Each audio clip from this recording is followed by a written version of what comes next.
What's up, my Monster Masters? Monster Master Godzilla here, and I'm here to continue the Spider-Man-A-Thon. We're now up to Morbius.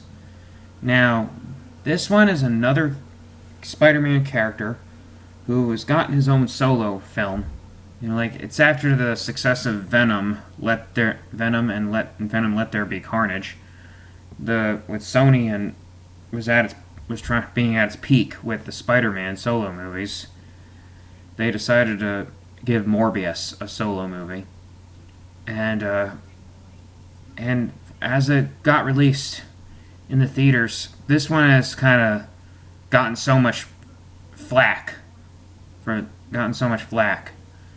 mean, it had its flaws. Don't get me wrong. I agree it had its flaws, but I actually don't mind this movie. I don't don't understand what's with the hate on this movie. Yeah, it definitely has its problems, but at least it's also because of, the bad editing and the storyline and the fact that it got pushed back further a couple of times. And it got released, it was originally going to be released in the theaters in 2021, but then it got released in 2022 in April. So Jared Leto, he was casted in the role of Morbius, Michael Morbius. And if you're a hardcore Spider-Man fan, you'll know that Morbius the Living Vampire made his first appearance on Amazing Spider-Man issue 101. And he's called the Living Vampire for a reason. And this movie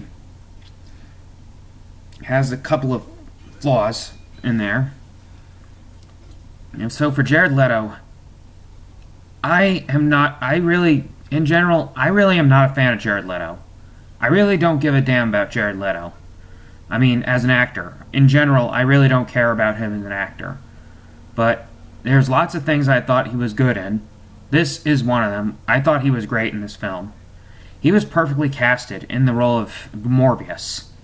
I don't see anyone else other than Jared Leto being Morbius. And he did a better job playing Morbius than the Joker. As the Joker, he was alright as the Joker. He just didn't do enough to win me over. So that's why I feel Morbius, he did a better job playing Morbius than the Joker. And so, anyway, back to this movie. And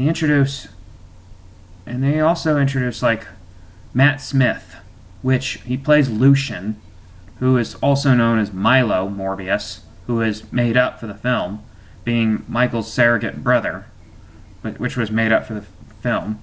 Originally, he was supposed to be another character called Hunger, but they just scrapped that and became a separate character made up for the film, which that would have been a much better idea than what we got.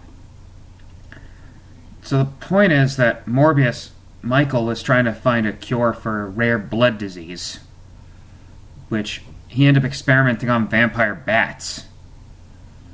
And so he was a doctor, a scientist.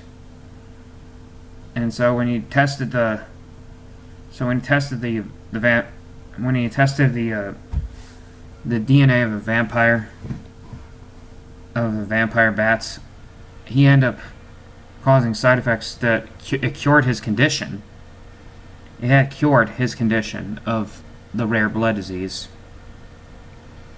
But then it causes him to form some kind of vampire, some vampiric abilities. So he's not a true vampire. Not like Dracula. He was originally Morbius in the comics was meant to be a villain when he first appeared in the Amazing Spider-Man issue 101. But he later became got his own comic book like Venom. Like Venom, he got his own comic book and became an anti-hero. And so he wasn't very popular. I mean, lesser known in the comics, but he eventually got his own movie, and it sadly turned out to be this one. But it's a shame because I'm a diehard Spider-Man fan, and certain things just have some problems to it. And so anyway, Morbius, it worked at first, but then he started forming abilities to where he can have vampiric abilities. And it's also more based on like vampire bats. He ended up having sonar, which he ability to sense some things everywhere. He can fly. And he has a taste for blood. Yeah, it was dark and gritty, but weirdly that it was PG-13, but it feels like it should have been rated R. If it was rated R, it probably would have been better. Instead, it feels a little watered down. And so supposedly the film connects with Venom, Amazing Spider-Man, and the Marvel Cinematic Universe. There was supposedly in the trailers that you see a version of Spider-Man from. You end up seeing Tobey Maguire's Spider-Man scrawled on a picture on the wall, and it says "murderer" on it.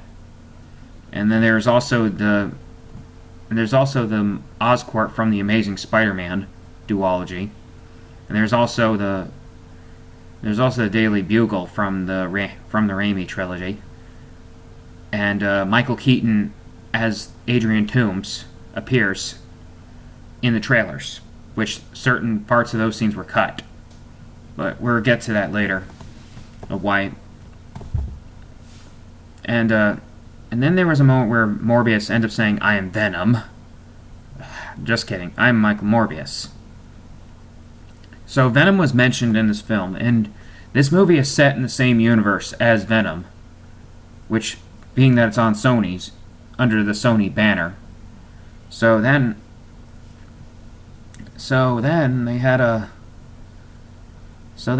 Morbius ends up taking on Lucian, and they fought, and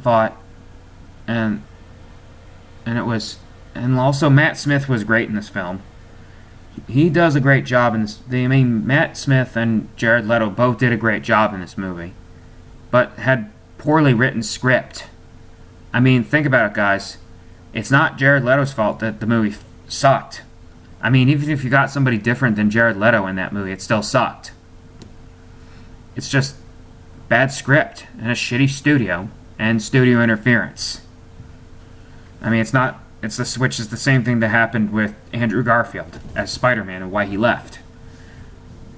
And so Andrew Garfield, Spider-Man, of course, and I forgot to mention back in No Way Home, it's a universe that back in No Way Home, Andrew Garfield has been redeemed as Spider-Man in No Way Home. So anyway, back to Morbius. The Morbius, after defeating Lucian, it has a bad ending where Morbius ends up flying away and he becomes a fugitive. Then in two post-credit scenes, Adrian Toomes got transported into the Marvel's in the Venom and Morbius's universe. And then the second post-credit scene is when Adrian Toomes ends up meeting up with Morbius, and they mentioned Spider-Man, and they thought they should form a team, which is teasing a Sinister Six storyline as well. And that's pretty much it for this movie. I mean, also they had confirmed that Spider-Man actually exists in Venom and Morbius's universe, but they haven't confirmed which version of Spider-Man. But because it's Sony, I'm thinking it was Andrew Garfield, because Tom Holland's in the MCU. But I don't know. We'll have to wait and find out in the future of Sony and Marvel. And that's all I have to do. That's all I have to say for folks. And stay tuned for more. Next, I will be reviewing I will be reviewing the Spider-Man Across the Spider-Verse once I go see it in the theaters, and I will do a review of this one. And after that, and then soon once I review, and someday we're gonna get a Kraven the Hunter solo movie after, like kind of like what Morbius and Venom. So pretty much once Kraven the Hunter's movie ends up releasing, I'll end up reviewing that as well, just like what I'll do with the Spider-Man Across the Spider-Verse soon. So that's all I have to say, folks. And as always, stay awesome, my Monster Masters. And oh yeah, do I recommend Morbius? Well, maybe it's not for everyone. I will say, if you're a hard casual moviegoer, you probably might want to stay away from this one. But if you're a hardcore Spider-Man fan, you're either gonna love it or you hated it, because even some of the hardcore Spider-Man fans will probably be disappointed in this one. So, other than that, I recommend only for the hardcore Spider-Man fans. So, I mean, that's all I have to say for you guys. And as always, stay awesome, my Monster Masters, and stay amazing, hardcore Spider-Man fans. And I'll catch you guys later, and stay tuned for Spider-Man Across the Spider-Verse. And I'll catch you later. Bye.